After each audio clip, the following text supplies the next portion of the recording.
If you assault a Jewish student on campus, you ought to be out of here. And we ought to make it clear to people we are not going to tolerate it. We're not going to tolerate it for any reason.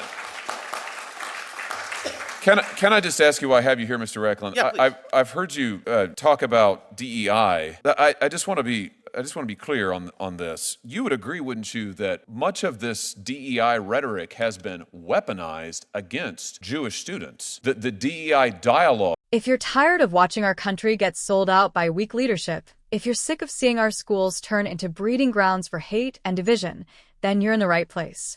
This is The Prodigy Unfiltered. Today, we're looking into a critical Senate hearing, finally, on something that's been burning on the back burner for way too long: the explosion of anti-Semitism on American college campuses. Now, I'm going to walk you through what was said, and then I'll give you my take as a proud American, as someone who believes in justice, free speech, and the rule of law. But before we get into it, take a look. Thank you, Madam Chair. Thank you to all of the witnesses for being here. Let me say that I, too, am pleased that we're finally holding a hearing after years on this vitally important topic, particularly as these anti-Jewish, anti-Israel protests now erupt again on our college campuses, all of which are getting massive amounts of federal funding. Mr. Racklin, is that how I say your name, by the way? Is it Racklin?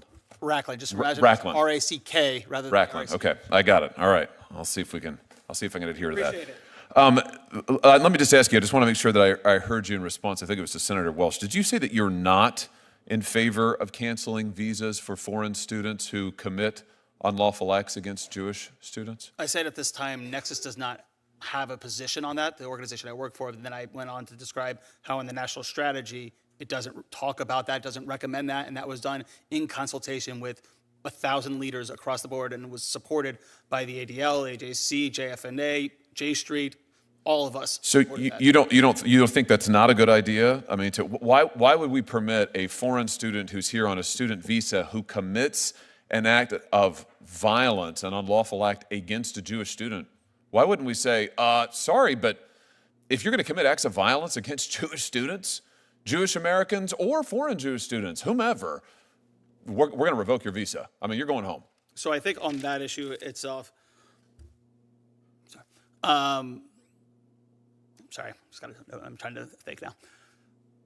It's not, when you're talking about acts of violence and you're talking about actually breaking U.S. law towards students, that is criminal. That should be done through the Justice Department. When we're talking about deportation, that's immigration. So if there is a criminal investigation that leads to deportation, I think that's perfectly acceptable. Well, I'm talking about student visas. They're here on visas. They're here on particular. Doing that.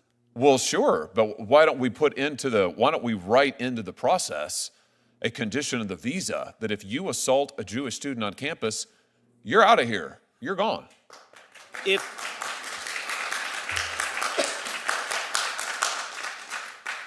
If it was written in the statute and if it was broad enough to be not just be for Jews, but for all people that have experienced discrimination, regardless of who they are, I think that we should look at that. But I think until that is in law, what I'm basing this on is what the current statute says and what currently is being done. Well, listen, I guess I don't understand the hesitation here at all. To me, this is an easy call, and I've urged the current Secretary of State, Secretary Rubio, to do this. I think he's got the authority to do it. My position is it would send an incredibly clear message. If you come to this country on a student visa, you are here as a guest of the United States for particular purposes. If you assault a Jewish student on campus, you ought to be out of here.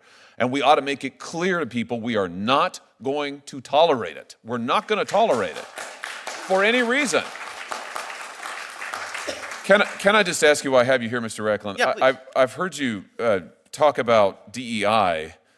I just want to be clear on this. You would agree, wouldn't you, that much of this DEI rhetoric has been weaponized against Jewish students?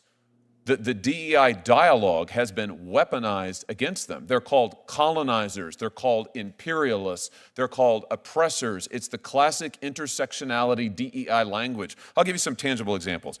The DEI chair at MIT publicly issued statements calling Israel a genocidal apartheid state. You have the University of Washington's DEI office that sent out an email describing Israel as, once again, an unlawful and oppressive settler colonial apartheid state. the DEI program coordinator at Rutgers, said to Jewish students, F you colonizer, F you Zionist.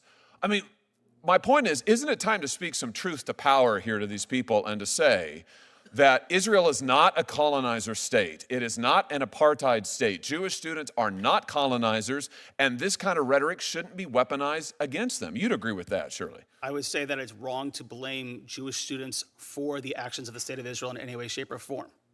And it's wrong to call the state of Israel a colonial apartheid state. I would say that Israel right now, a number of different human rights organizations talk about them in that sense.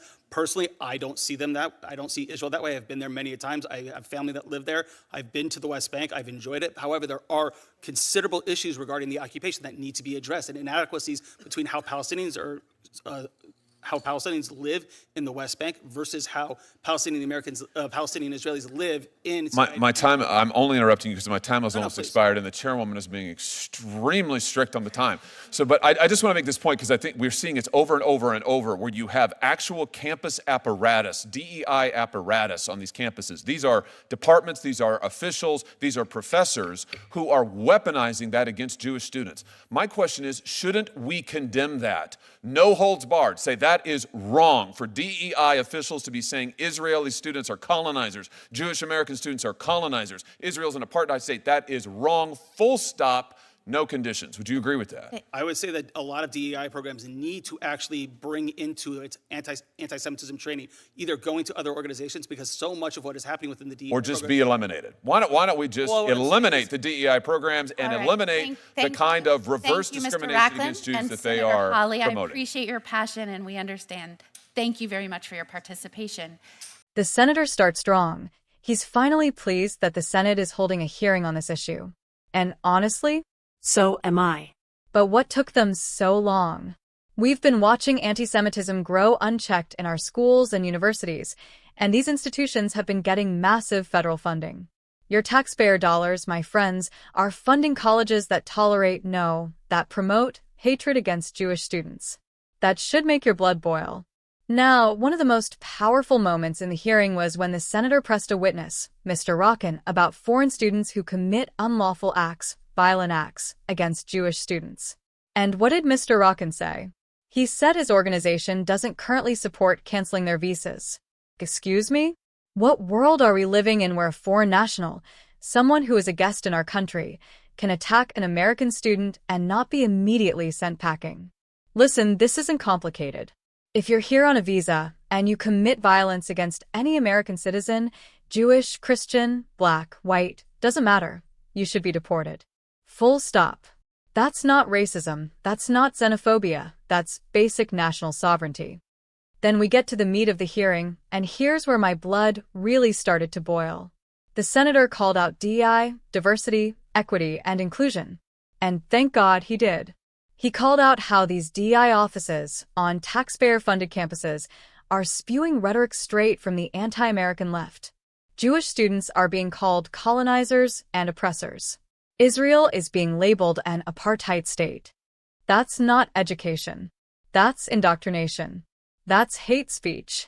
And let's be clear, this isn't just about Israel. This is about a radical ideology that sees America as evil. It sees Western values as oppressive. And DEI is the Trojan horse they're using to push it into every corner of public life, schools, corporations, government, and now even the military. Now Mr. Rockin, to his credit, said he doesn't personally believe Israel is an apartheid state. But he tried to have it both ways. He says, well, human rights organizations say that, and we have to acknowledge the issues. No. Stop. If you're going to stand up against anti-Semitism, you have to stand up without conditions. You don't get to play both sides when people are being harassed, assaulted, and demonized just for being Jewish. And here's the thing. We've seen this game before. The left pushes anti-Semitic narratives under the cover of justice, human rights, and diversity. But when you scratch beneath the surface, it's pure hatred. It's Marxist ideology dressed up as compassion. And people like Mr. Rockin know it. One of my favorite parts? The senator says it plain. Eliminate DEI programs altogether. Amen. That's the only way this stops. These offices don't unite students. They divide them. They don't fight discrimination, they promote it. Against Jews. Against conservatives. Against Christians. Against anyone who dares to disagree with their radical worldview. Enough is enough. If you're running a university and your DI staff are calling Jewish students colonizers, you don't need training. You need to be defunded. Period. So let's wrap this up, folks. What we saw in this hearing was a rare moment of courage in Washington, a senator willing to call out anti-Semitism for what it is, to say no to foreign students who attack Americans, and to expose DEI for the divisive poison that it is. But this can't stop with the Senate hearing. We need action. Revoke visas for any foreign student who commits violence or hate crimes. Strip federal funding from any university that promotes anti-Semitism or fails to protect all students. Abolish DI offices. Replace them with actual unity programs, ones that teach patriotism, respect, and the values that make America great. We are in a fight for the soul of this country, and I know you see it too. So if you're with me, hit that like button, share this video, and drop a comment below. Do you agree that DEI has gone too far? Do you think we should start deporting students who attack others based on race or religion? Let me know what you think, and don't forget to subscribe for more bold truth, no matter how uncomfortable it makes the woke left. This is Prodigy Unfiltered. Like, share, subscribe, and stay in the fight. God bless America.